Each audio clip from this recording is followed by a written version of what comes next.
hermanos, sean todos bienvenidos a la casa del Señor. ¿Está listo para la palabra? Santiago capítulo 4, versículos 13 al 15. Santiago 4, 13 al 15. Cuando el sueño no se consulta con Dios. Es el tema número 2 de esta recién iniciada serie. El sueño americano, así es como se titula, a manera de pregunta. El sueño americano. Y estamos en el tema número 2, de nuevo se titula Cuando el sueño no se consulta con Dios. Santiago capítulo 4, versículos 13 al 15. ¿Ya lo tiene? Dice la palabra de Dios: vamos ahora los que decís, hoy y mañana iremos a tal ciudad y estaremos allá un año y traficaremos y ganaremos, cuando no sabéis lo que será mañana. Porque ¿qué es vuestra vida? Ciertamente es neblina que se aparece por un poco de tiempo y luego se desvanece. En lugar de lo cual deberíais decir, si el Señor quiere, viviremos y haremos esto o aquello. El otro día mi esposa y yo estábamos en Los Ángeles, California, acudimos a un funeral, estuvimos por allá y desayunamos en un restaurante. Estábamos nosotros sentados allí charlando cuando sin querer escuchamos la conversación de la persona que estaba junto a nosotros.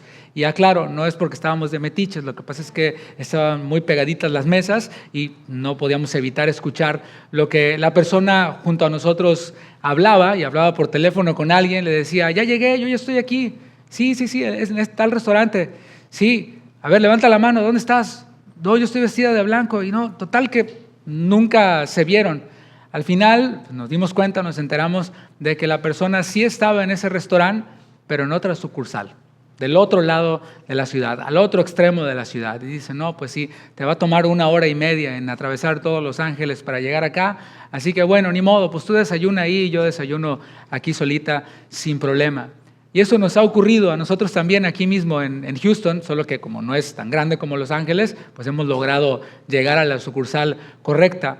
Esto ocurre porque pensamos en el destino, nos subimos al coche y simplemente le damos, no verificamos, no consultamos bien las direcciones, simplemente nos arrancamos. Y esto pues puede ser una incomodidad, puede ser una tragedia para algunos en su día, se pudieron haber perdido de una cita, pero ¿qué cuando esto ocurre en nuestra vida con Dios, en nuestra vida espiritual y en nuestra vida en general, en lo que tiene que ver con Dios? A veces simplemente tomamos decisiones en nuestra vida, pensamos en un destino y nos arrancamos sin haber consultado con Dios, sin confirmar con Dios la dirección que debemos tomar. Y hoy el mensaje va a tener que ver con eso. El propósito es que tú y yo miremos con honestidad cómo hemos ido tomando decisiones en nuestra vida, que podamos también ver qué expectativas había detrás de esas decisiones que tomamos en nuestras vidas, qué planes sostuvieron esas decisiones que tomamos en nuestra vida y que hoy pues estamos viendo el resultado de esos planes. Y tal vez hoy alguien, después de escuchar esta enseñanza, pudiera decir sinceramente y humildemente, pastor, la verdad es que tomé decisiones importantes en mi vida sin consultar con Dios.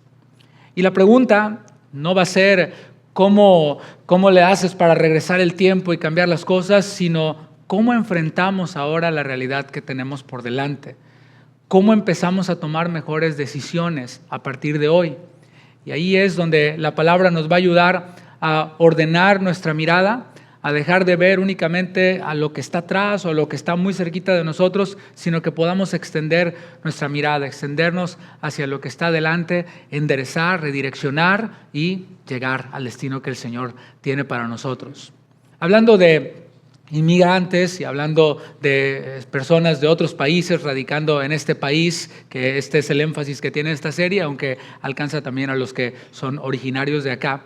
Como inmigrante, yo mismo radicando en este país por 20 años, he platicado con muchas personas, he conocido muchas personas, también inmigrantes, y es muy interesante escuchar las historias de ellos, las historias de cómo llegaron a este país y también los planes que tenían cuando llegaron o cuando se vinieron.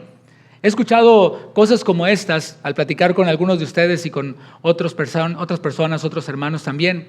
Algunos dicen esta frase, y a veces varía un poquito, pero es más o menos la misma. Yo tenía el plan de venir 2 años a Estados Unidos y luego regresarme. ¿Cuántos se identifican con esa frase? 2 años y me regresaba. Otros dicen, yo me vine solamente para juntar lo suficiente para construir una casa en mi pueblo. ¿Alguien se identifica ahí con eso?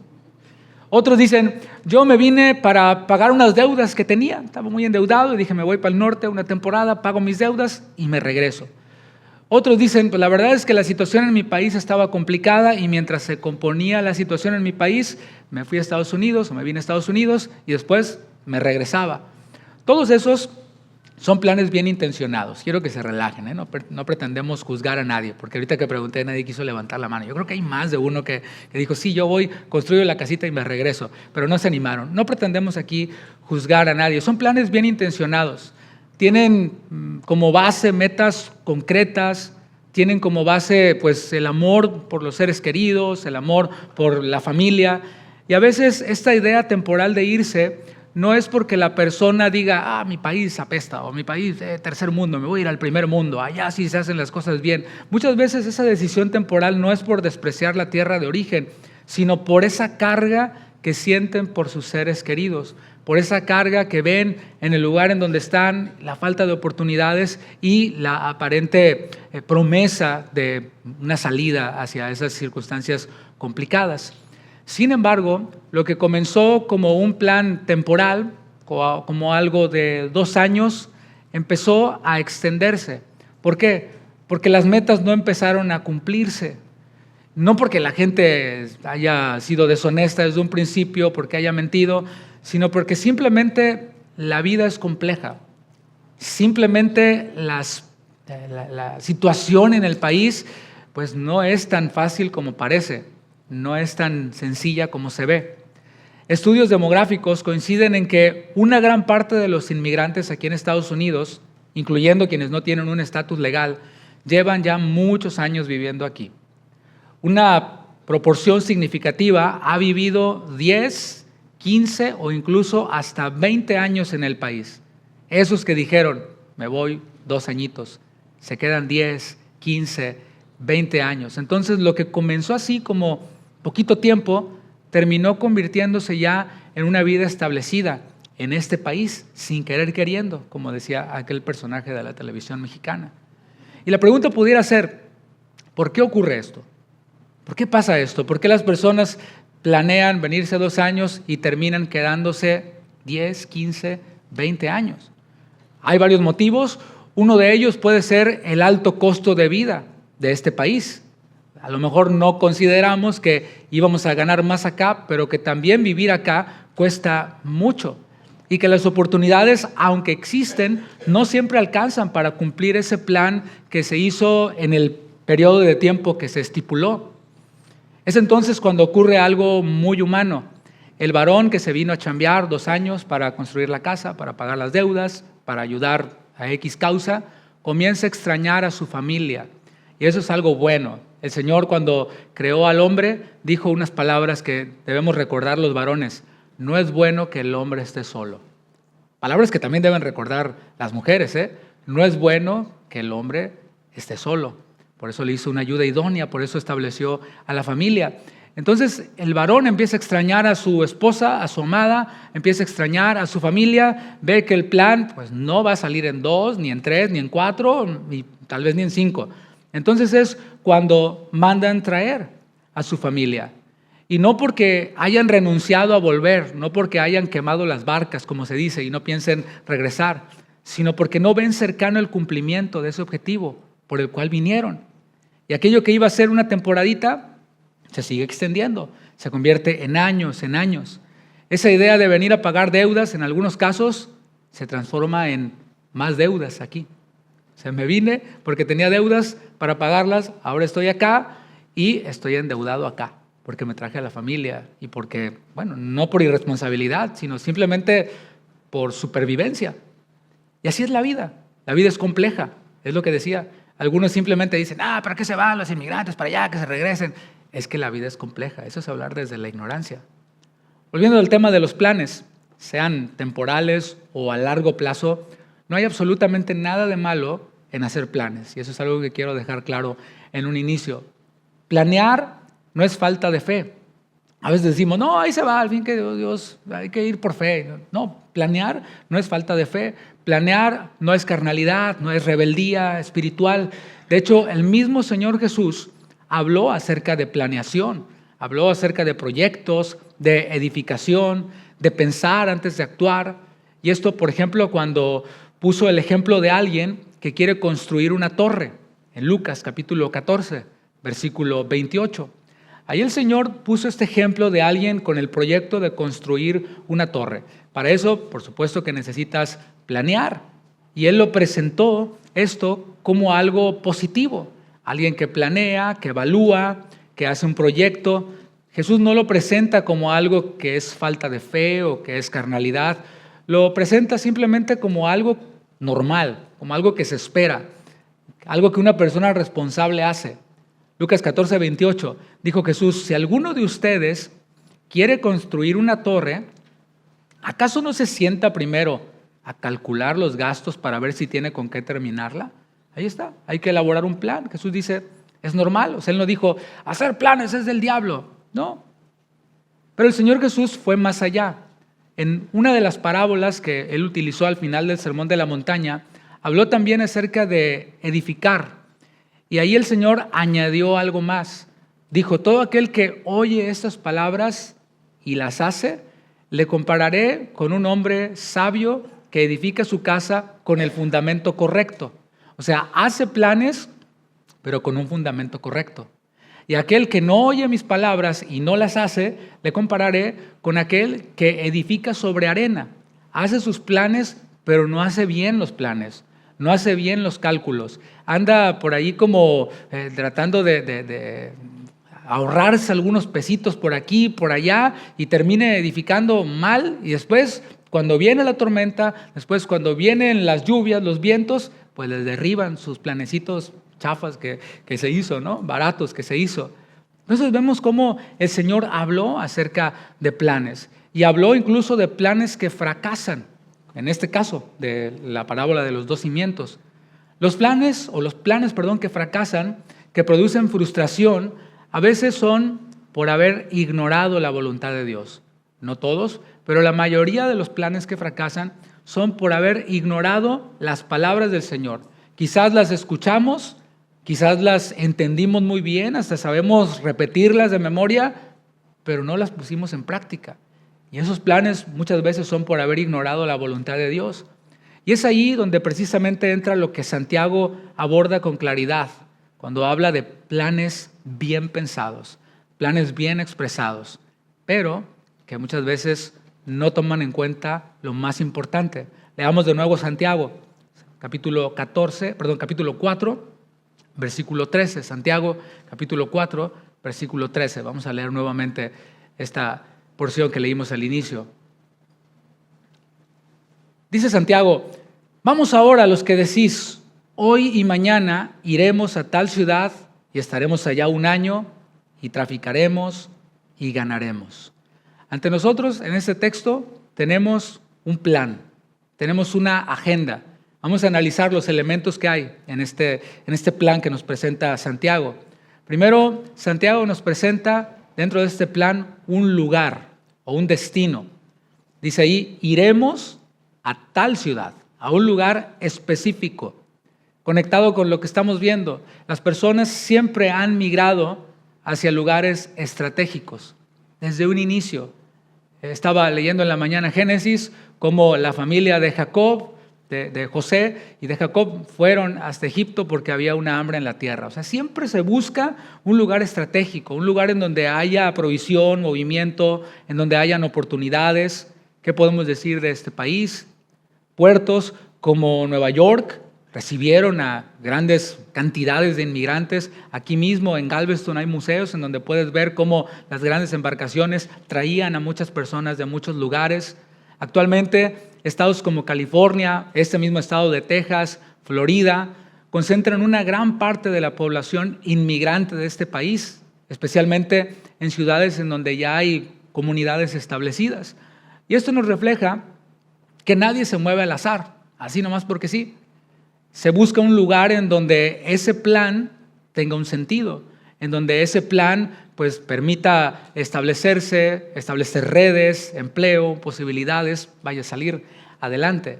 Entonces vemos aquí que primero Santiago nos presenta el lugar, el destino, después nos presenta la duración de este proyecto, cuánto va a durar el proyecto, cuánto tiempo va a tomar. Y dice ahí, estaremos allá 1 año. Este fue 1 año. Hace rato dijimos 2 años me voy, trabajo y regreso. Aquí dice 1 año nada más. ¿Qué revela esto? Esto revela intención, no improvisación, sino intención. La idea de poner un plazo siempre nos va a ayudar a soportar los sacrificios que hacemos. Esto, salir de mi tierra, salir de mi parentela, no sé qué extrañas tú de tu pueblo, de tu ciudad, de tu país, de pronto la comida, de pronto a la gente, no sé, tantas y tantas cosas que pudiéramos decir que extrañamos de nuestros países de origen. Bueno, todo eso, el desvincularte de eso, el separarte de eso, pues tiene que ser justificado por algo, ¿no? Y tiene que ser también establecido por un tiempo, porque eso nos ayuda a pensar, esto no va a ser para siempre, va a ser solo una temporada. Cuando cumpla la meta, me regreso. Y como decía, muchos inmigrantes llegan así, con un marco de tiempo en la mente. No piensan en irse y no volver más, piensan en una etapa. Y eso es importante porque muestra que este plan no nace desde el desapego, sino desde el deseo de cumplir un objetivo y después regresar. Entonces Santiago nos presenta el lugar, nos presenta la duración y después nos presenta la actividad, qué es lo que se va a hacer en ese lugar durante ese tiempo. Y dice el texto, traficaremos. Bueno, esto es en el sentido positivo, por supuesto, porque cuando escuchamos traficar, pensamos en otro tipo de cosas, ¿no? Pero aquí está refiriéndose a un tráfico lícito, o sea, a comprar mercancía para después venderla a un más alto costo y obtener una ganancia. Representa, vaya, el trabajo, la producción, el esfuerzo, la generación de ingresos. Y aquí él describe esta actividad que es una actividad totalmente legítima. En la Biblia, el trabajo siempre es presentado como algo positivo. De hecho, algo de lo que quedó después de la caída, además del matrimonio, fue el trabajo. Antes de la caída ya había matrimonio y trabajo. Después de que el hombre pecó, prevaleció el trabajo y el matrimonio, aunque ahora con sus dificultades por causa del pecado. Pero siempre la palabra nos va a presentar el trabajo como algo positivo. Y eso conecta profundamente con la experiencia inmigrante que estamos viendo. La realidad es que la economía de este país, de Estados Unidos, depende en gran medida del trabajo inmigrante, de la mano de obra inmigrante. Nosotros los inmigrantes representamos cerca de 1/5 parte de la fuerza laboral. Y los trabajadores que no tienen documentos constituyen el 5% aproximadamente del total de la fuerza laboral. Sectores enteros como la agricultura, como la construcción, como los servicios, por ejemplo, todo lo que tiene que ver con restaurantes, la hotelería, la limpieza, funcionan gracias a esta mano de obra latinoamericana. Y esto pues, no hace falta comprobarlo mucho. Si vas a un restaurante, por más fino que sea, vas a ese restaurante que visitas en el aniversario con tu esposa. Decía en la mañana que el 14 de febrero no, porque va a ser acá la cena y va a estar maravillosa. Pero en el aniversario llevas a tu esposa a un bonito restaurante y vamos a suponer que es un restaurante japonés en donde hay japoneses que son los que te reciben, en donde hay japoneses comiendo. Esos son los buenos, ¿eh? Si es japonés y hay japoneses comiendo, está bueno. Si es mexicano y hay gringos comiendo, hay que buscar otro, ¿sí? Pero si hay mexicanos ahí comiendo, dices, es bueno. Pero vas a un restaurante japonés y todo japonés, todo bonito, todo lindo, pero vas al baño, haces así la cortina tantito para adentro y está lleno de chapines ahí. Todos los guatemaltecos que son excelentes para la cocina. O hermanos de allá de Puebla, hermanos de San Luis Potosí, están ahí cocinando y ahí está, te sirven después. Aquí tienen su plato auténtico japonés. Te dices, esto sabe a pozole, no sabe a ramen, ¿no? ¿Por qué? Porque la mano de obra latina está presente en todos lados. ¿Qué decir de la construcción? ¿Qué decir de todo lo que tiene que ver con la limpieza? Con todo eso representamos, decía, 5% del total de los trabajadores los que no poseen documentos legales. Y aquí no quiero hablar en cuanto a lo que tiene que ver con trabajo, asociarlo inmediatamente con la ambición. La verdad, mis hermanos, es que estamos hablando de trabajo honesto. Nadie se hace rico limpiando casas, ¿sí o no? ¿Ya se dieron cuenta de eso? Nadie se hace millonario pues, lavando los platos en un restaurante. Sabemos que son simplemente trabajos honestos, trabajos necesarios. Entonces, volviendo con el plan de Santiago, habla acerca del lugar, habla acerca de la temporada, habla acerca de la actividad y después habla acerca del resultado.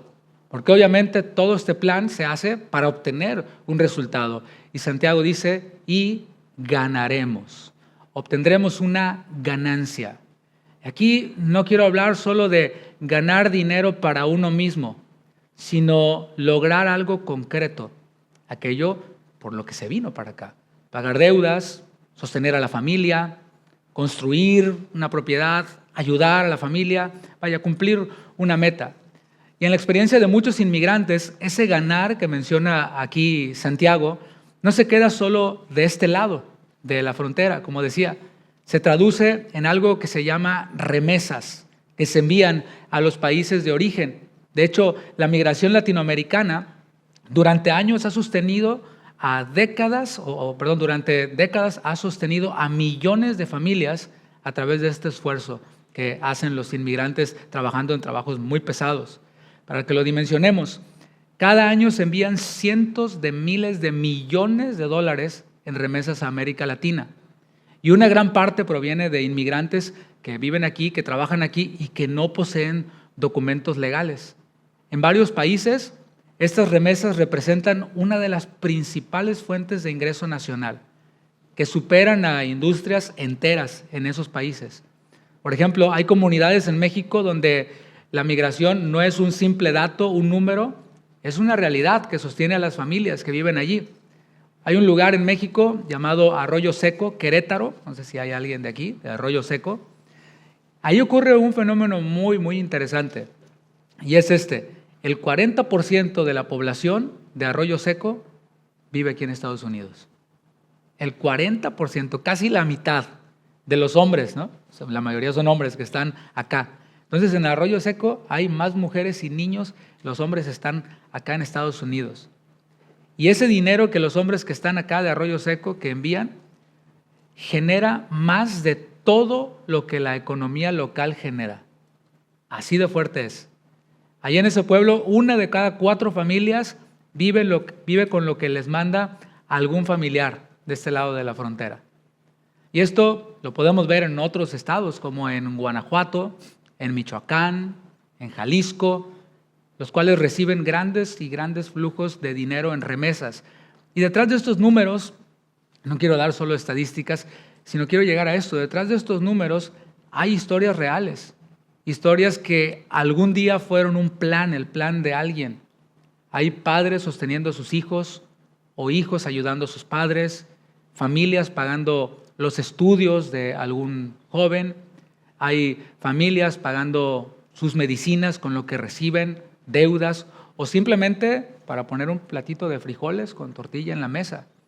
Y esto nos recuerda que cuando Santiago dice ganaremos, no está hablando automáticamente de ambición personal.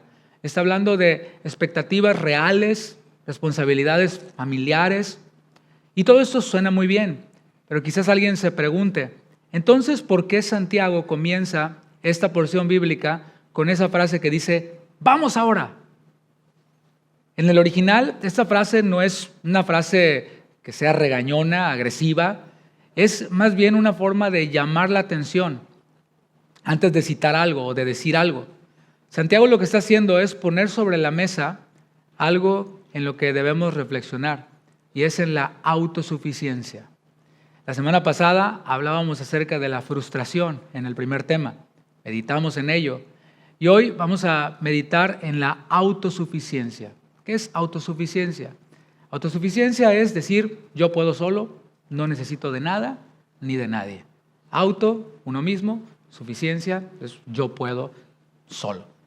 Es decidir cuándo, dónde, por cuánto tiempo, a qué dedicarse y el resultado, sin tomar en cuenta a nadie más que mi propio plan. Y aquí no es que se esté negando a Dios, pero tampoco hay una referencia a Él en lo que presenta Santiago. Dios no está incluido en la conversación.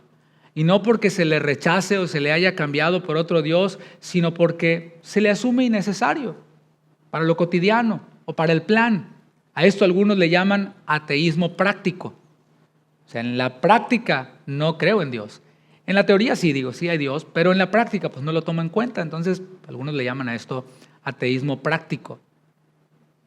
Y ese punto es importante porque Santiago no está describiendo a personas rebeldes, a personas apóstatas, no, está describiendo a personas capaces, trabajadoras, bien intencionadas, que poco a poco han aprendido a sostener su vida sin consultar con Dios, sin preguntarle a Dios si tiene algo que decir en este proceso.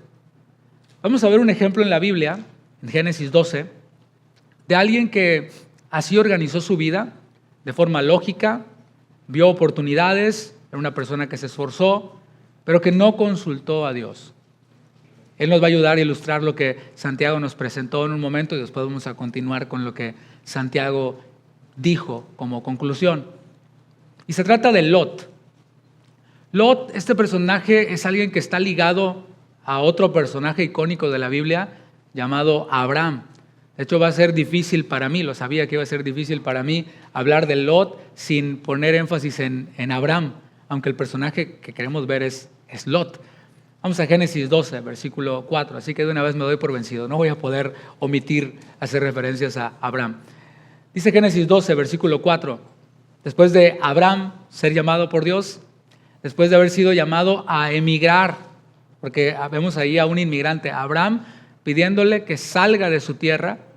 El tema aquí es de que el plan pues no estaba revelado completamente, todos los detalles. Aquí Dios le dijo, sal de tu tierra, ¿a dónde? A donde yo te voy a mostrar. Veamos dónde aparece Lot. Dice, y se fue Abraham como Jehová le dijo, y Lot fue con él. Ahí está Lot. Y era Abraham de edad de 75 años cuando salió de Harán. Tomó pues Abraham a Sarai su mujer, a Lot, hijo de su hermano, y todos sus bienes que habían ganado y las personas que habían adquirido en Harán. Y salieron para ir a tierra de Canaán, y a tierra de Canaán llegaron. Y aquí hay algo interesante, aparece ya Lot, aparece Abraham, y Lot aparece junto a Abraham, pero hay que notar algo, él estaba viendo la conducta de Abraham, él estaba viendo cómo Abraham respondía a Dios. Lot estaba viendo a alguien que oraba a Dios, claro, pues si Dios le hablaba es porque estaba orando a Dios. Alguien que levantaba altares a Dios, y leemos ahí la narrativa bíblica, vamos a ver cómo Abraham levantaba altares a Dios. Alguien que obedecía a Dios, aunque si ves la historia bíblica te vas a dar cuenta que Abraham no era perfecto. Cometió errores, como decir que su esposa era su hermana para no meterse en problemas. Sin duda no era alguien perfecto, pero sí era alguien que buscaba a Dios. Lot también pudo ver que caminar en la voluntad de Dios trae bendición, no importa el lugar en donde estés. Dice la palabra que Abraham prosperó en gran manera, y sí, materialmente hablando prosperó.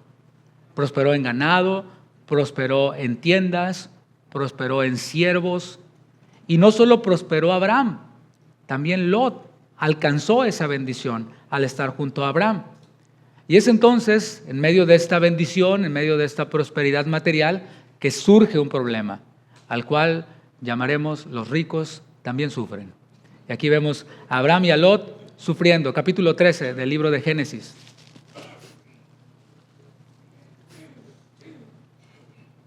Habían sido muy bendecidos, dice la palabra, y la tierra no era suficiente para que habitasen juntos. Era tanto el ganado y tanto los siervos que ya no cabían. Pues sus posesiones eran muchas y no podían morar en un mismo lugar. Y hubo contienda entre los pastores del ganado de Abraham y los pastores del ganado de Lot. Y el cananeo y el fereceo habitaban entonces en la tierra. Aquí hay que aclarar que Abraham y Lot no estaban de pleito, no estaban amargados el uno con el otro. No es como que, pues me caes gordo o tenían problemas. No, simplemente había un problema operacional. Era un problema que ellos mismos no habían buscado, simplemente se dio. Ante esto, pues ellos tuvieron que encontrar una solución.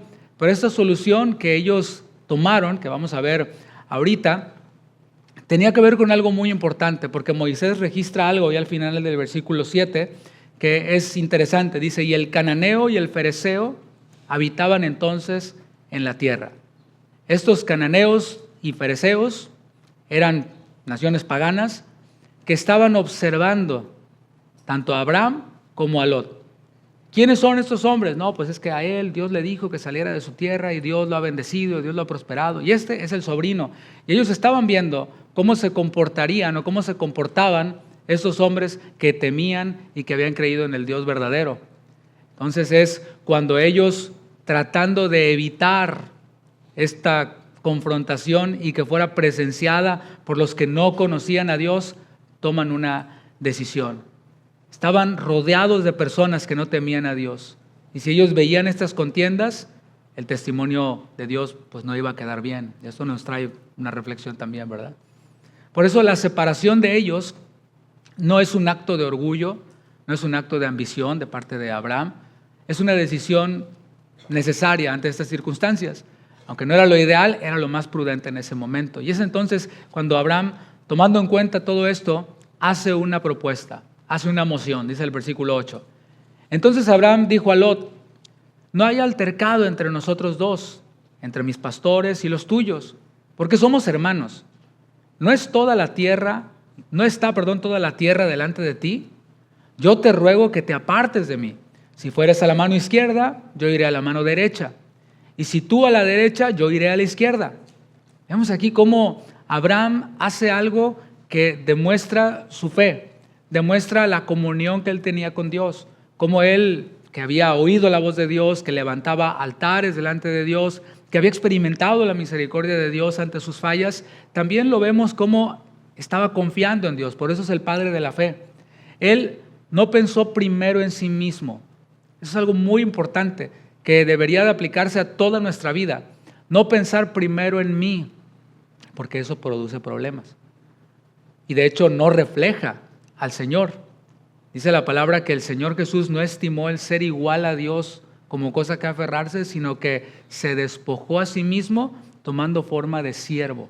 Entonces, también dice en Filipenses 2, haya pues en vosotros ese sentir que hubo en Cristo Jesús.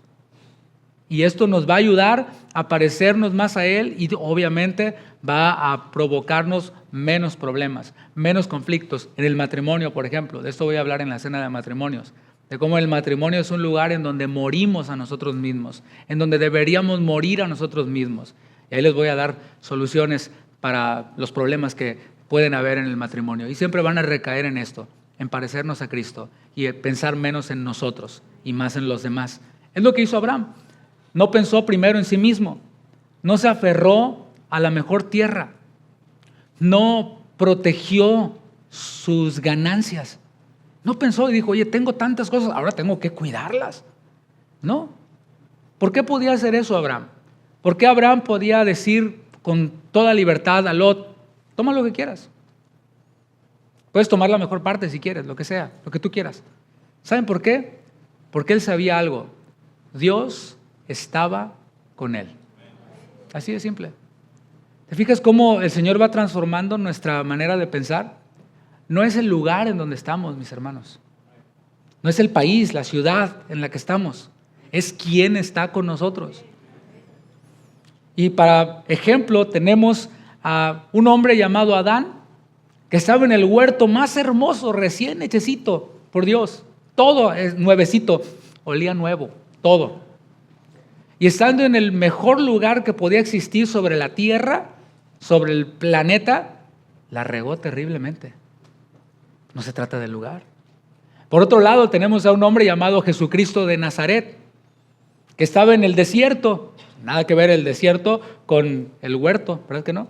Nada que ver. Pero ahí en el desierto, el Señor Jesucristo venció la tentación y obtuvo la victoria. ¿Por qué? Porque no se trata del lugar. Puedes estar en el peor desierto, pero si Dios está contigo, tienes la victoria. Pero por otro lado, denle un aplauso, Señor.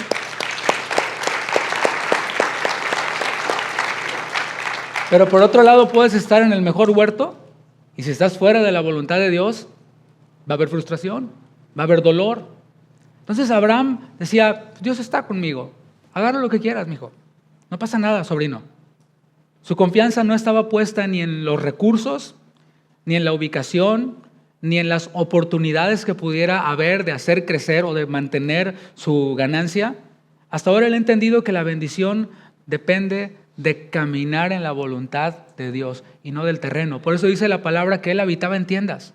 Abraham, aunque era millonario, no se hizo un palacio, habitaba en tiendas. ¿Por qué? Porque estaba esperando a dónde lo iba a mover el Señor. Y esa debe ser nuestra vida, no arraigarnos en esta tierra, sino esperar a dónde nos va a mover el Señor. Por esto Abraham puede soltar, puede ceder, confiando. Él no está tomando una decisión desde la escasez diciendo, híjole, que es que si le doy chance, se va a aprovechar, se va a aborazar y me va a quitar y voy a perder. No, no está tomándolo desde la escasez, sino desde la fe. Todo esto que yo estoy diciendo ahora de Abraham, lo estaba viendo Lot. Él estaba viendo todo esto, él estaba aprendiendo todo esto. Él ya tuvo su tiempo de aprendizaje, él ya tuvo su tiempo de ver, pero llega un momento en el que se pone a prueba lo que hemos aprendido, en donde hemos de demostrar aquello que dijimos, amén, gloria a Dios. Entonces llega el momento de Lot, aquí, a la hora de recibir esta oferta. Toma lo que quieras de su tío. Mira lo que hizo, versículo 10. Y alzó Lot sus ojos y vio toda la llanura del Jordán, que toda ella era de riego, como el huerto de Jehová, como la tierra de Egipto en la dirección de Zoar, antes de que destruyese Jehová Sodoma y Gomorra. Entonces Lot escogió para sí toda la llanura del Jordán, y se fue Lot hacia el oriente, y se apartaron el uno del otro. A ver, la decisión de Lot es una decisión lógica. Hay que ser honestos y hay que ser objetivos. Si hiciéramos una encuesta, 100 cristianos dijeron, ¿verdad? Diríamos, todos ya nos hubiéramos ido así como escogió Lot. La encuesta siempre se inclinaría hacia ese lado, porque es lo más lógico. Escogió lo que se veía mejor, escogió lo más prometedor. Vio una tierra fértil, vio ciudades establecidas, vio estabilidad. Después de años caminando con Abraham y de haber sido bendecido y prosperado, obviamente Lot ya se había acostumbrado a la buena vida, ¿no? Es que fácilmente nos acomodamos a la buena vida. Manejas un auto importado, ya no sé, un BMW, un Mercedes, y verdad que no dices, ay, cómo extraño mi carcachita manejando tu Mercedes-Benz. No, rápido te adaptas y luego después te subes a un Chevrolet y dices, oh, ¿este es nacional? Oh, por favor, ¿no? O sea, no se siente igual, no se maneja. O sea, rápido nos acostumbramos a lo bueno, a las cosas buenas. Y pruebas una buena comida y dices, oh, yo no regreso a ese McDonald's, guácala, yo puro poco de chao. Y así, comida buena, ¿no? Y así Lot se acostumbró rápidamente a lo bueno y estaba dispuesto a mantener esa buena vida. Y saben, no hay nada de malo en eso tampoco. No hay nada de malo en acostumbrarte a la buena vida. Dice la palabra que Él nos da todas las cosas para que las disfrutemos. Entonces, si saliendo de aquí vas a fuego de chao, disfrútalo, nomás no te atasques mucho porque te puedes empachar, pero pues disfrútalo. Es lo que dice la palabra. No hay nada de malo en tener una buena vida y con tratar de mantener esa buena vida. Aquí vemos cómo Lot tiene ante él un proyecto prometedor, un proyecto que parece que tiene la garantía de la victoria. Hay recursos, hay condiciones, hay una oportunidad real. La palabra de Dios no nos dice que Lot se haya ido tras otros dioses, al menos no aquí donde leímos. No hay idolatría explícita, no hay rebeldía, apostasía, no. Pero hay algo que falta y es algo muy importante, conectándolo con lo que decía Santiago. No consultó con Dios. Él ignoró el ejemplo que le dio su tío Abraham. No levantó altar, no buscó dirección. No tomó en cuenta a Dios en esa decisión. Simplemente alzó sus ojos y tomó. Quizás él pensó, bueno, para esta oportunidad, para esta decisión, no hay que orar, hay que arrebatar, ¿verdad? No dijo, aquí no necesito consultar con Dios, esta decisión es claramente buena, así que venga, echa para acá. Y ese detalle, aunque parezca pequeño, marcó el rumbo de la historia de Lot. Esa decisión buena decisión, sabia, que a lo mejor pudiera decir alguien que Lot tomó, fue algo que marcó su vida. ¿Qué pasó después de esto? Bueno, su tío Abraham, a él se le prometió toda la tierra de norte a sur, de oriente a occidente. Te digo, porque Dios estaba con él. Ok, ya se llevaron eso, que es lo mejor, pero yo te prometo a ti todo, toda la tierra, a él y a su descendencia. Y hay algo que hizo Abraham ahí, edificó un altar, una vez más. En cambio, Lot, pues se quedó con lo que escogió. No edificó ningún altar. Dijo, ¿para qué? Pues ya aquí vamos a chambear. Altar, no hay tiempo. Imagínate que juntar las matitas y las ramitas y no. Hay mucho trabajo. Ve nomás todo lo que hay delante de mí. Iglesia, ahorita ni me la menciones. I'm too busy. Está muy complicada la cosa y hay que chambear. Él decía que no edificó ningún altar, pero hay algo que es interesante y de eso sí se nos dice. Versículo 12, la segunda parte. En tanto que Lot habitó en las ciudades de la llanura, qué agusticidad, y fue poniendo sus tiendas hasta Sodoma. ¿Te suena esa ciudad? Sodoma, muy famosa en la Biblia. La Biblia nos muestra que esta decisión de Lot, no consultada con Dios, tuvo consecuencias, aunque esas consecuencias no fueron inmediatas. Al principio todo parecía estar bien. Ok, ya miren, ya estamos más relajados, todos los siervos, ahora podemos adquirir más cosas, todo bien, todo tranquilo. Y dice la palabra que fue poniendo sus tiendas hasta Sodoma, llegó hasta allí, cerquita de Sodoma. Una ciudad, por cierto, que era aborrecida por Dios, una ciudad donde no debería estar un hijo de Dios. Si sigues leyendo, te vas a dar cuenta que pasó de estar cerquita de Sodoma a estar dentro de Sodoma. Y si sigues leyendo, te vas a dar cuenta de que pasó de estar dentro de Sodoma a estar a la puerta de la ciudad. ¿Qué quiere decir esto? Quiere decir que Lot era ya una persona influyente. Era una persona que tomaba decisiones. En las puertas de la ciudad se ponían los jueces, se ponían las cortes. Entonces era ya Lot como todo un político, había ascendido. ¿Qué te parece? Rico y poderoso además en la ciudad de Sodoma, la ciudad que Dios aborrecía, un lugar lleno de pecado. Nota cómo Lot no pensó en un inicio, vamos a reventarnos y a darle la fiesta con todo y vamos a emborracharnos. No, él simplemente vio una oportunidad delante de él y la tomó. Pero poco a poco fue metiéndose al lugar del pecado. Poco a poco terminó adaptándose al pecado. Porque claro, si ya estaba incluso juzgando, estaba incluso litigando, qué sé yo, tomando decisiones, es porque ya se había adaptado. Y había dicho, bueno, aquí así es. Aquí se empieza a tomar a las 10 de la mañana. Aquí así es, un whiskycito, ¿no? Pues es que hay que estar en ambiente y a tono. Aquí así es. Aquí la promiscuidad está a la orden del día. Aquí pues, hay que darle vuelo a la hilacha. Aquí así es. Llegó el momento en que Lot quedó atrapado, quedó enredado. Se metió en un conflicto que ahora sí que ni era suyo.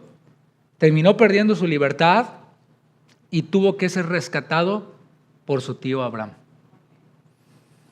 Y es importante decir esto porque ese no fue el final de Lot.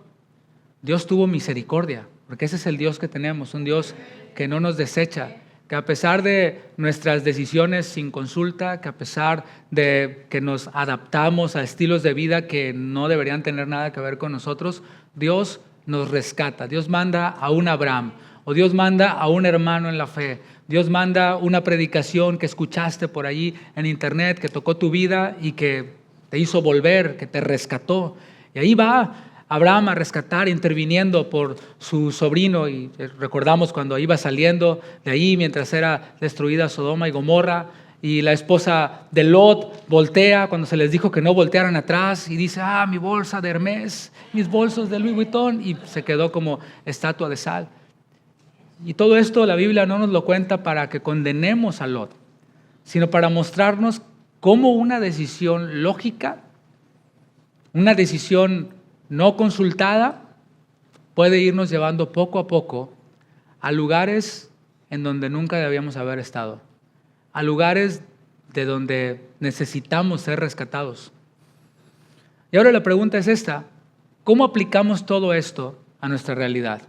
¿Cómo conectamos lo que enseñó Santiago con la vida de Lot, con el ejemplo de Lot en nuestras vidas o para nuestras vidas?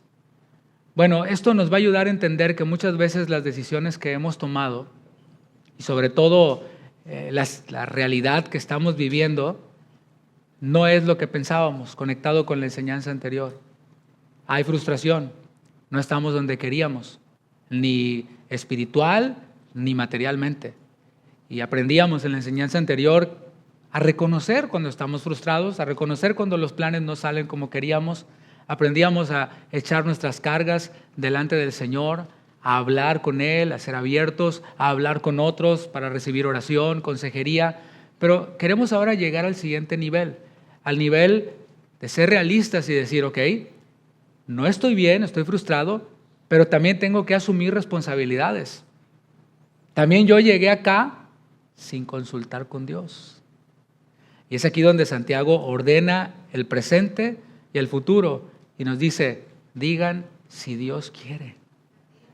Hay que ser honestos. Y decía, sí, no hay que anular el dolor que sentimos. Ahí está, Dios sigue jugando nuestras lágrimas, nos sigue consolando, animando, pero también hay que asumir responsabilidad. La verdad es de que cuando llegamos aquí, la mayoría de nosotros no éramos cristianos. Algunos no eran cristianos cuando se vinieron. Y pueden decir, claro, pastor, pues yo no consulté con Dios porque pues yo ni cristiano era. O sea, yo no era un Lot, yo era un pagano más, un cananeo más. ¿Sí? Entonces no consulté con Dios.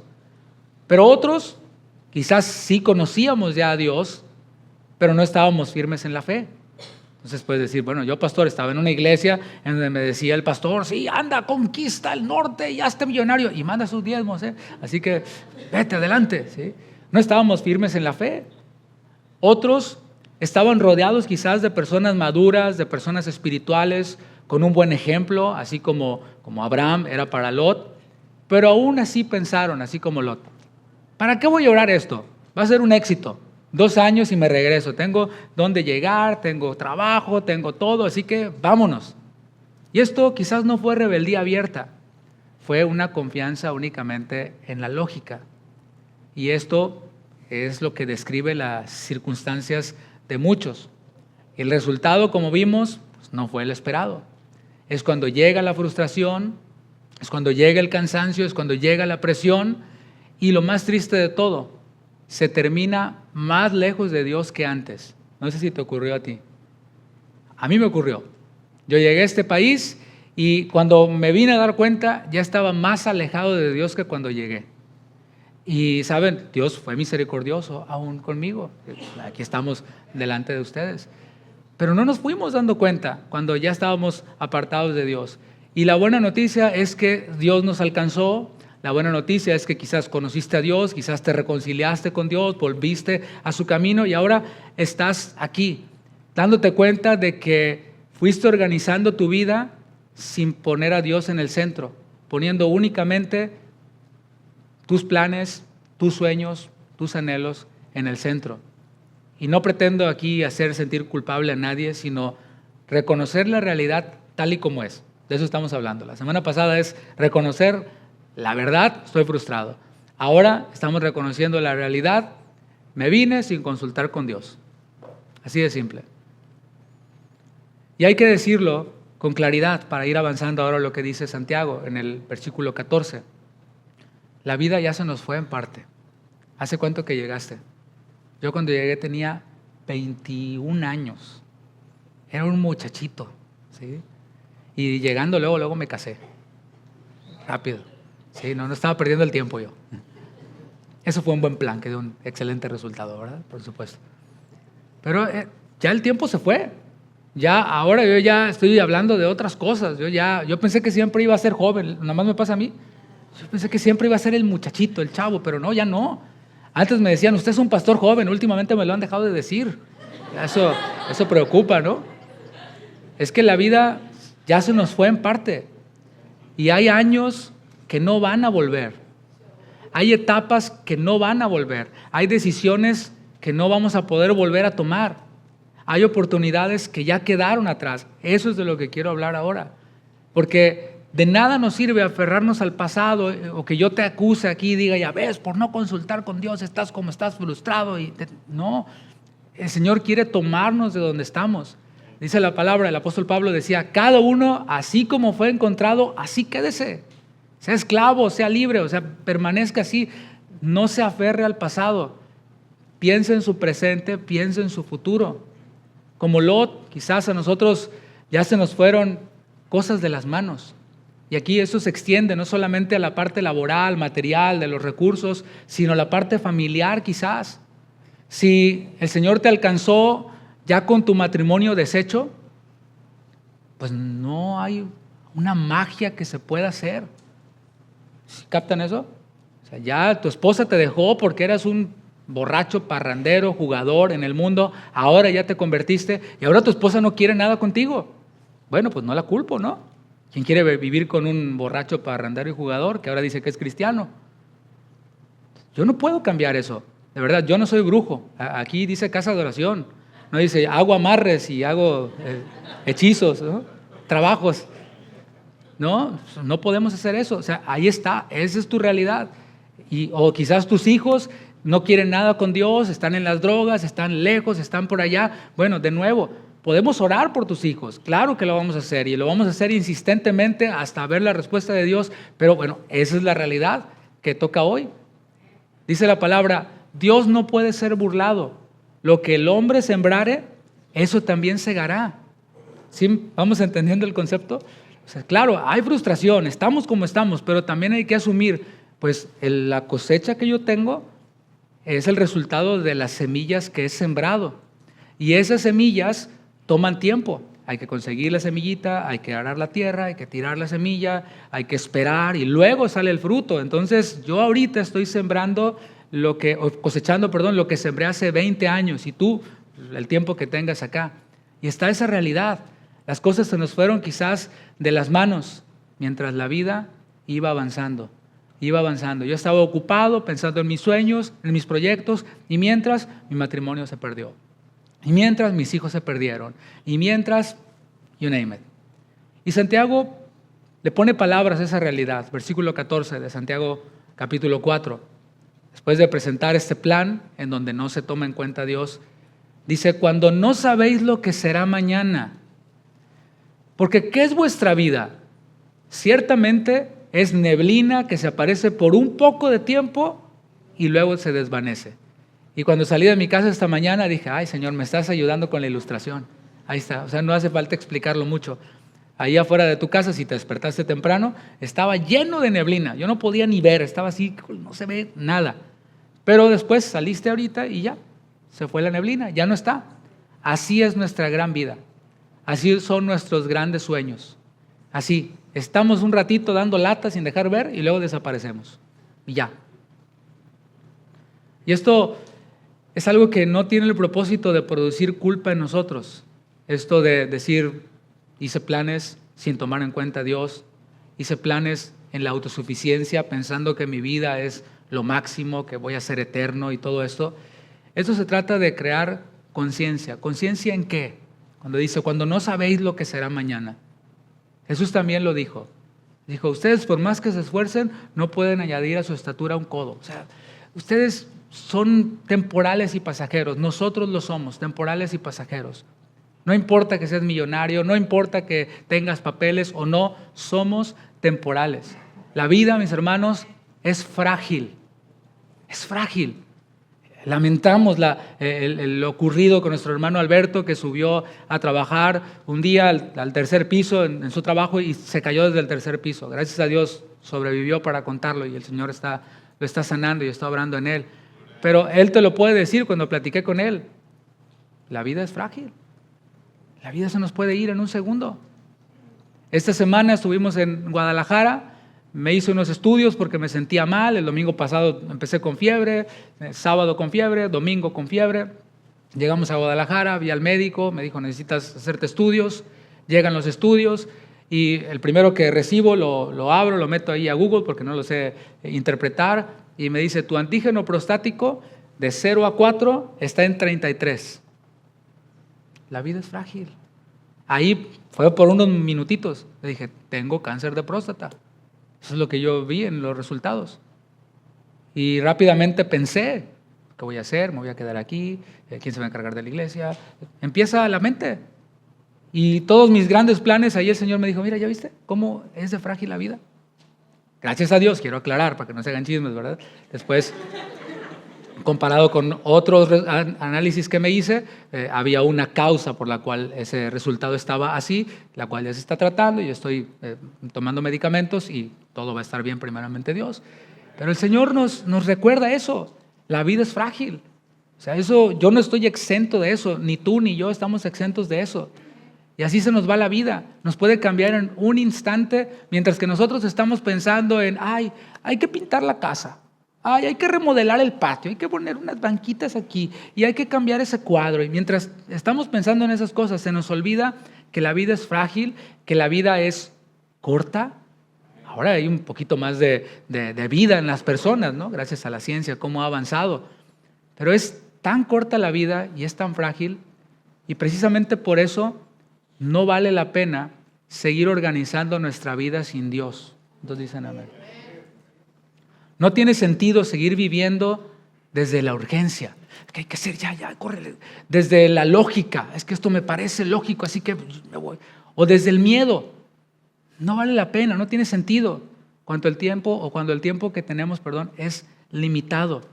Vemos aquí a Santiago invitándonos a, pues no a lamentarnos por lo que pasó, sino más bien a aprovechar lo que todavía tenemos por delante. Aquí el punto no es culparte porque no tomaste en cuenta a Dios para venirte acá y ahora estás como estás por tu necedad o autosuficiencia. Ese no es el objetivo. El objetivo es ¿qué de aquí para adelante? ¿Qué voy a hacer con lo que me reste de vida? ¿Tomaré en cuenta a Dios o seguiré siendo autosuficiente? Nada más cantándole aquí en la iglesia, gloria a Dios, pero saliendo de la iglesia, yo decido. Aquí cantando que Él es el Señor que gobierna, pero afuera, yo gobernando sobre mi vida. Entonces, si la vida es breve, vale la pena vivirla en comunión con Dios, no lejos de Dios en mis decisiones. Y aquí es en donde entra la esperanza. No podemos volver el tiempo atrás, no podemos deshacer la decisión inicial o volver a tomarla, cambiar lo que pasó, pero sí podemos decidir cómo vamos a vivir a partir de hoy. Dice el versículo 15, ahí está la esperanza. En lugar de lo cual deberíais decir, si el Señor quiere, viviremos y haremos esto o aquello. Ese si el Señor quiere, nosotros lo decimos a veces como en automático, ¿no? Nos vemos mañana si Dios quiere. Y es un bonito refrán, es un bonito cliché, un bonito dicho. Pero aquí lo que nos comunica Santiago es una actitud de humildad, unas palabras que vienen respaldadas por una actitud de humildad. Es reconocer que ya no queremos seguir viviendo desde la autosuficiencia, ni desde la urgencia o desde la lógica humana, sino bajo la voluntad de Dios. Como decía Moisés, si tu presencia no ha de ir con nosotros, no nos movemos de aquí. Eso es lo que deberíamos de aprender. ¿Por qué? Porque hablamos de madurez espiritual y pensamos que madurez espiritual es criticar a Cash Luna y a Guillermo Maldonado y a los de la prosperidad. Eso no es madurez espiritual. Eso es hipercriticismo y pérdida de tiempo, porque por más que lo critiques no van a cambiar, ¿sí? Madurez espiritual es decir, la regué en el pasado, estoy donde estoy por mis malas decisiones, el Señor me ayuda, me consuela, pero de aquí en adelante, ¿qué voy a hacer? Porque tomamos decisiones que nos traen a lugares en donde no queremos estar. ¿Y qué hacemos? Lo mismo. Seguimos decidiendo sin tomar en cuenta a Dios. Y sigue la frustración, y sigue la frustración. Y aquí cobra sentido la imagen de Abraham. Abraham, el padre de la fe, quien cada vez que llegaba a un nuevo lugar, ¿qué hacía? Levantaba un altar. Ese altar no era un adornito espiritual, era una declaración que decía, antes de establecerme, antes de decidir, voy a buscar a Dios. Eso nadie lo puede hacer por ti. Puedes estar en la mejor iglesia, en la más espiritual, pero si no haces esto, levantas un altar, los resultados van a seguir siendo los mismos. El problema no era la iglesia, el problema no era el pastor, el problema es que no consultamos con Dios, que no le buscamos. El altar representaba hacer una pausa, reconocer a Dios, rendirle ese momento, rendirle ese lugar. Y hoy para nosotros, ¿qué representa este altar? Bueno, no es algo simbólico, religioso, es quizás hacer eso que no hicimos en un principio, detenernos a orar. Señor, ¿quieres tú que yo dé este paso? Y eso demanda de nosotros algo a lo que le tenemos pavor, el silencio. Le tenemos miedo al silencio. Por eso queremos tener el radio puesto, la música puesta. Algo tiene que estar sonando, y sobre todo nosotros los latinoamericanos, ¿verdad? La tele tiene que estar ahí, Univisión, todo el tiempo sonando, aunque nadie le esté viendo. ¿Por qué? Porque le tenemos pavor al silencio, pero en el silencio es donde Dios nos habla. O sea, nosotros le hablamos, y le decimos, Señor, ¿quieres tú que yo tome esta decisión? ¿Quieres que haga este viaje? ¿Quieres que haga esta compra? ¿Quieres que emprenda este negocio o esta relación, etcétera? Y después viene el silencio. Y queremos así como que ya, sí, concedido, adelante, bendecido el plan. ¿Algo más? Dios no es nuestro mesero. Él es soberano. Y después de la presentación del proyecto delante de Dios, de poner nuestros planes en sus manos, viene el silencio en donde nosotros pacientemente esperamos. Decimos, si Dios no me lo indica, no me muevo. No me muevo si Él no me lo indica. Y hacer esto, detenernos a orar, también pedir consejo, que en la multitud de consejo está la sabiduría, someter nuestras decisiones delante de Dios antes de ejecutarlas, es decir, Señor, ya no quiero seguir avanzando solo y llevando las consecuencias. Quiero caminar contigo. Y eso cambia nuestra manera de decidir. Ya no decidimos desde la urgencia, desde el urge hacerlo, pero ya. Desde la presión, desde el miedo o desde lo que parece más lógico, sino decidir desde la fe. Y cuando yo digo decidir por fe, no es, sí, por fe lo hago, no. La fe siempre va conectada a la obediencia. Fe y obediencia van de la mano. Si no hay obediencia, no es fe. Así de simple. Y para que haya obediencia, tiene que haber primero una demanda, tiene que haber primero un mandamiento. Entonces, ¿cómo me voy a mover yo? ¿Cómo voy a obedecer si no he oído claramente lo que Dios quiere decirme a mí? Simplemente estoy reaccionando, porque eso parece prometedor y voy a darle por aquí y voy a darle por allá. Y saben, esto de obedecer a Dios a veces puede parecer una pérdida. ¿Te acuerdas de Abraham? ¿Él qué hizo? Él sabía que Dios estaba con él y dijo, adelante, voy a ceder, voy a renunciar. Abraham estaba renunciando a algo. Eso es obedecer a Dios. Eso es fe, renunciar a cosas. ¿A qué vamos a renunciar? Porque esto lo podemos extender a muchas cosas. En el matrimonio, ya llevas días peleados con tu esposa, ok, ¿a qué vas a renunciar? Es diferente renunciar a demandar y decir, no, cuando me pida perdón, no, cuando ella cambie, no, cuando ella me haga lo que yo... ¿Me explico? Es diferente a renunciar. Es decir, yo renuncio a que siempre tengo la razón, porque como yo soy tan perfecto, entonces voy a renunciar por un momento a tener siempre la razón, como hablábamos acerca de Cristo. Él sí es perfecto y bueno, Él se despojó de todo eso y sirvió. Y no solo eso, llevó la culpa nuestra. Sin conocer pecado, se hizo pecado por nosotros para que nosotros fuésemos hechos justicia de Dios en Él. Entonces, ahí es en donde nosotros deberíamos estar. Obediencia a Dios es renunciar. Es renunciar a eso, es renunciar al orgullo, decía, es renunciar, puede ser a una relación. Ay, pastor, no me hable de eso, es que es tan guapo, es tan guapa y además, esta es la única oportunidad que tengo, pastor. Algunos piensan así. Mi hija, tienes 18 años, por favor. Hay cientos de oportunidades delante de ti. Eso no te conviene ahorita, no es el tiempo. Renuncia a ello, obedece a Dios.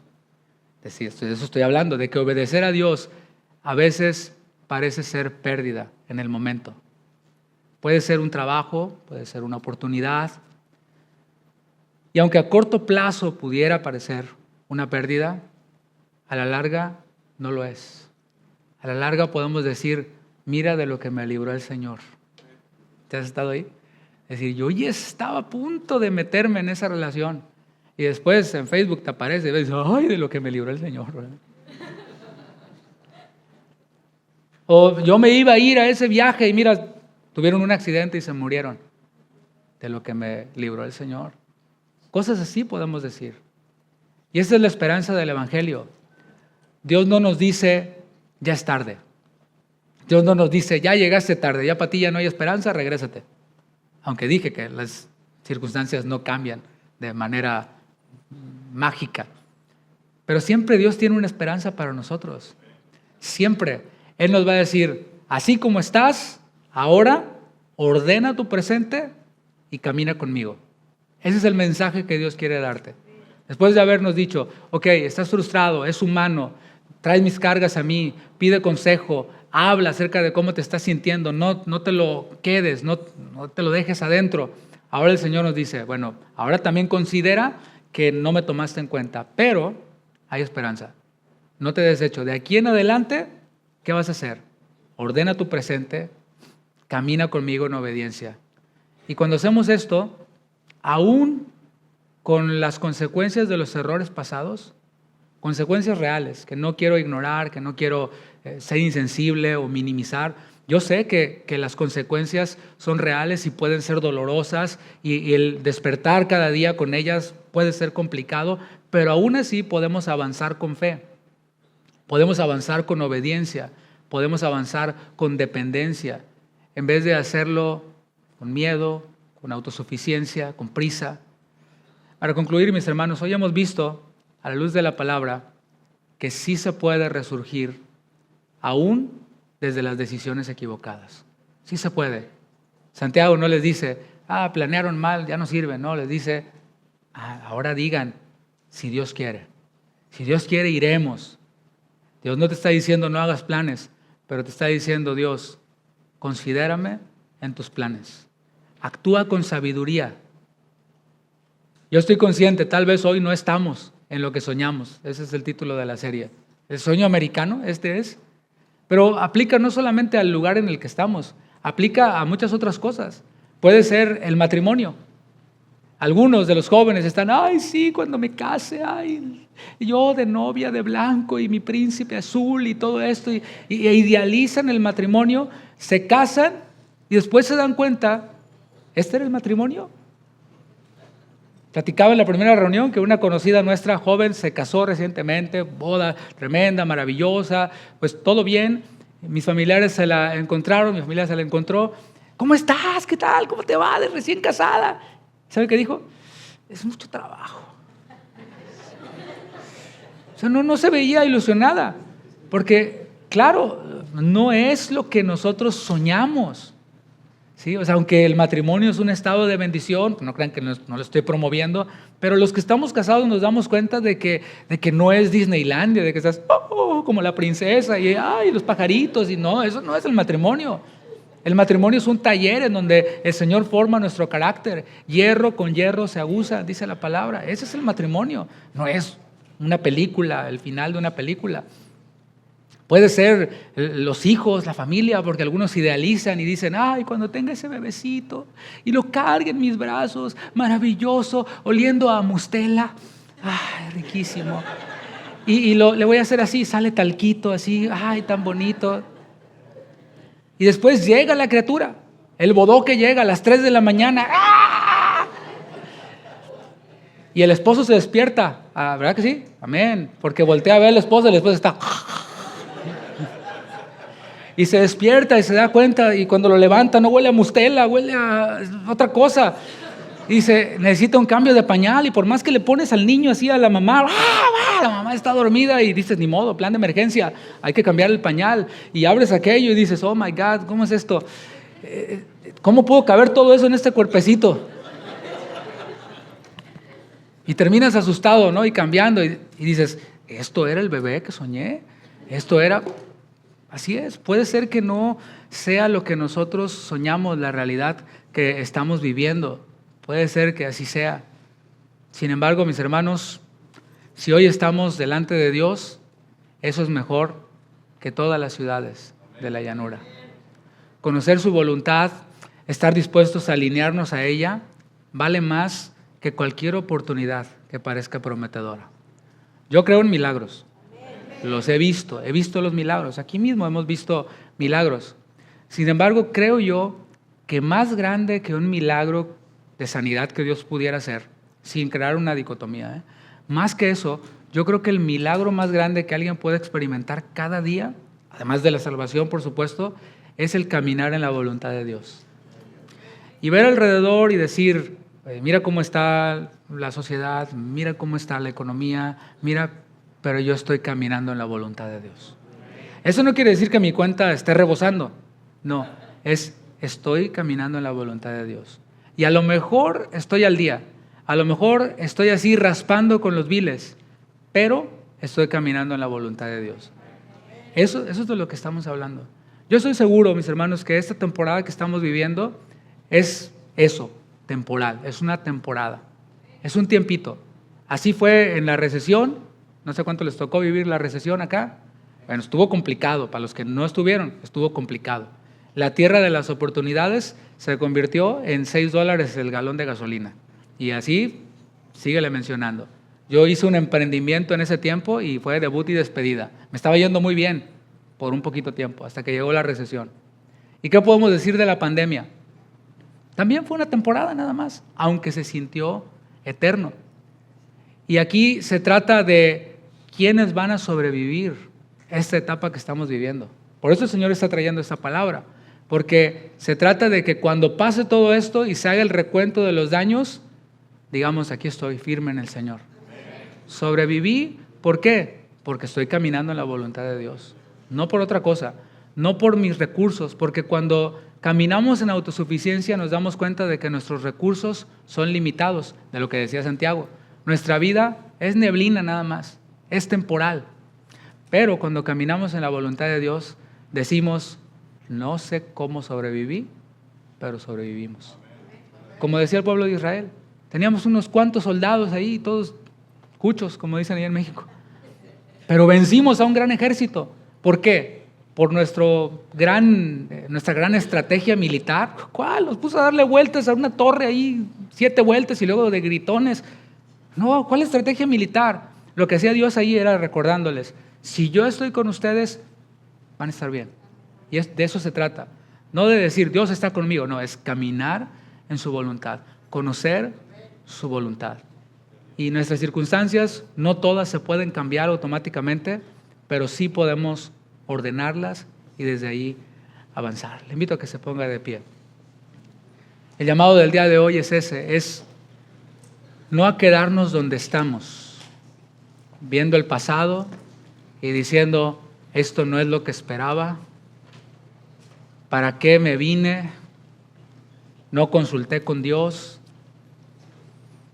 No es quedarnos allí, sino tomar la decisión de caminar con Él.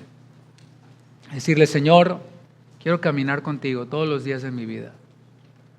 No quiero moverme si tu presencia no va conmigo. Es levantar un altar en cada decisión que tome.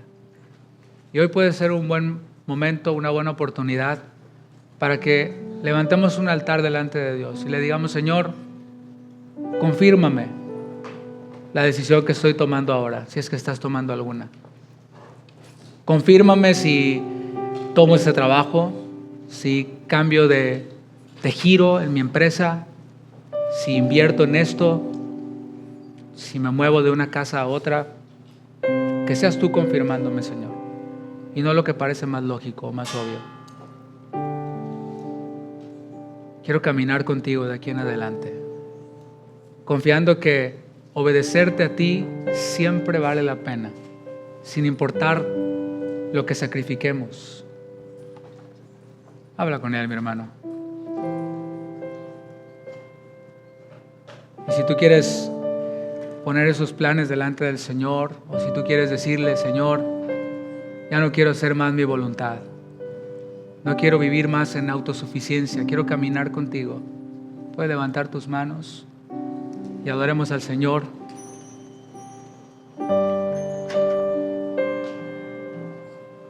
ti me rindo, Señor.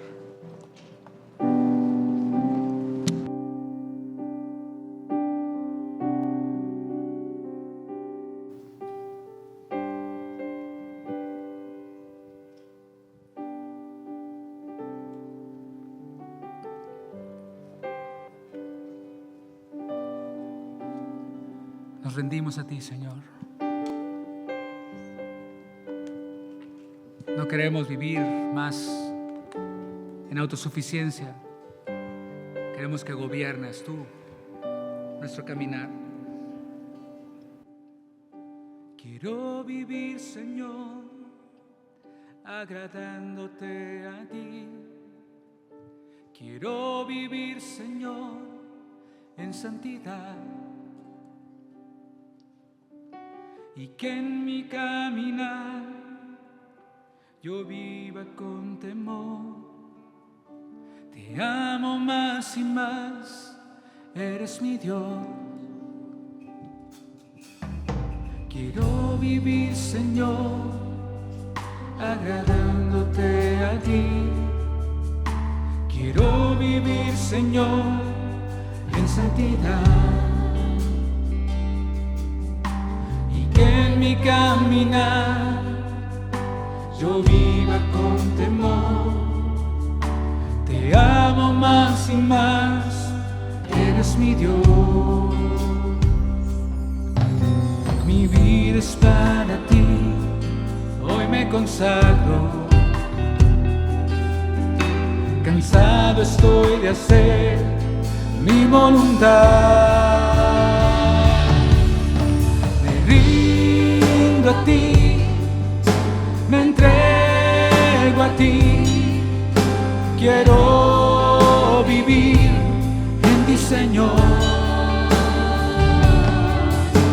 Me rindo a ti, me entrego a ti y quiero hacer tu voluntad.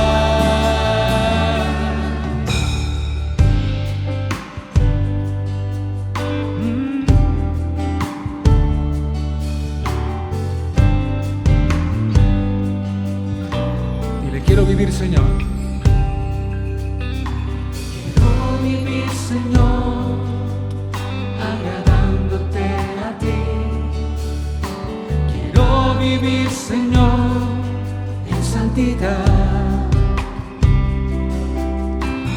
Que en mi caminar yo viva con temor. Te amo más y más, eres mi Dios. Y una vez más, quiero vivir, Señor. Quiero vivir, Señor, agradándote a ti. Quiero vivir, Señor, en santidad. Y que en mi caminar yo viva con temor. Te amo más y más, eres mi Dios.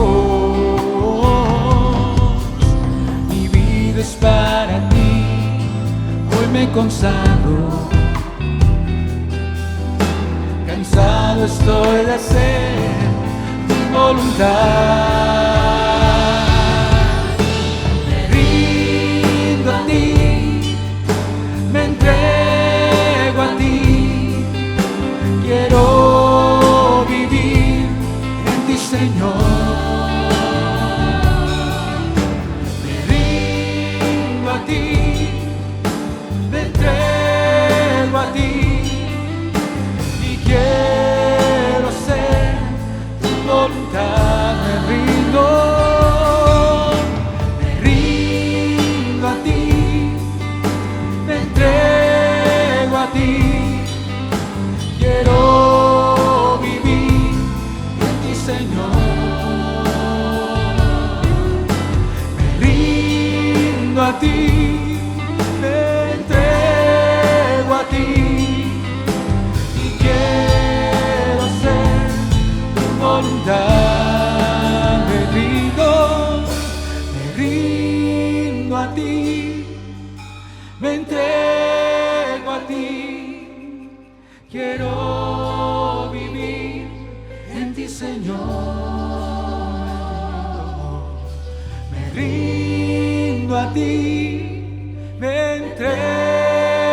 ti y quiero hacer tu voluntad. Me rindo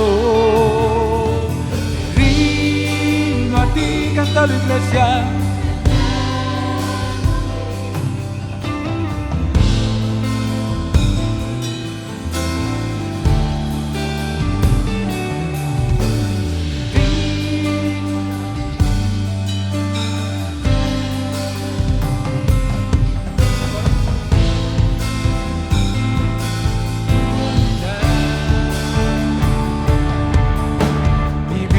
Para ti, hoy me consagro. Cansado estoy de hacer mi voluntad. Levanta tu voz y dile al Señor: me rindo a ti, me entrego a ti. Quiero vivir en ti, Señor. Me rindo a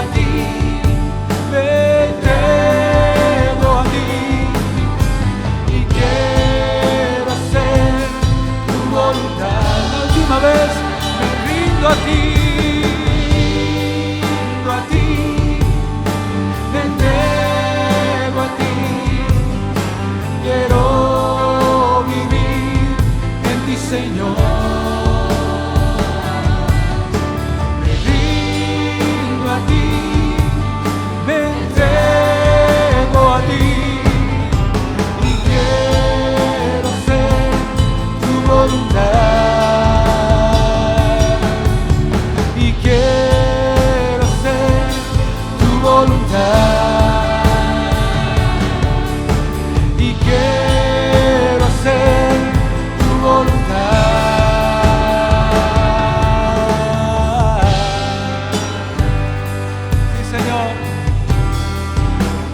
Queremos vivir para ti, caminando en tu voluntad, la cual es buena, es agradable, es perfecta. En ella queremos caminar y andar, sabiendo que hay bendición y plenitud, Señor. Dale un fuerte aplauso a nuestro Dios.